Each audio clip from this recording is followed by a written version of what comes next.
வணக்கம். யமுனை ஆற்றங்கரையில் உள்ளது காண்டவ வனம். இங்கு அரிய வகை மூலிகைகள் வளர்ந்திருந்தன. இங்கு அடிக்கடி மழை பொய்யச் செய்தார் அதன் அதிபதியான இந்திரன். ஒரு சமயம் பகவான் கிருஷ்ணரும் அர்ஜுனனும் நீராடச் சென்றனர். அவர்களிடம் அந்தணர் ஒருவர், எனக்கு அகோர பசி, அதை தீர்க்கும் மூலிகை இங்கு உண்டாமே, அதை பறிக்க வழிகாட்டுங்கள் என்றார்.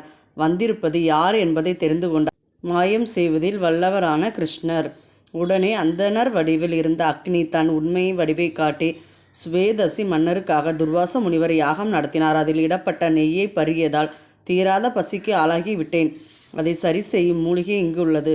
அதை பறிக்க வரும்போதெல்லாம் இந்திரன் மழையை பொய்யச் செய்வதால் என்னால் செயல்பட முடியவில்லை. நீங்கள்தான் உதவ வேண்டும் என கிருஷ்ணரிடம் வேண்டினார்.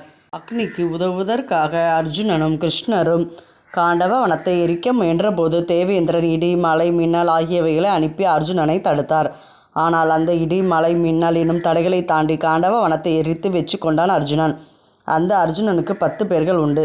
தனஞ்சயன், விஜயன், அர்ஜுனன், ஜிஷ்ணு, பார்த்தன் என 10 பேர்கள் இடிக்கும் போது கூறினால் அதன் பாதிப்பிலிருந்து தப்பிக்கலாம் என்பதற்காகவே அந்த 10 பேர்களையும் சொல்லுமாக என இடிக்கும் போது அர்ஜுனன் தலை 10 என்று கூறும் வழக்கமும் உண்டானது.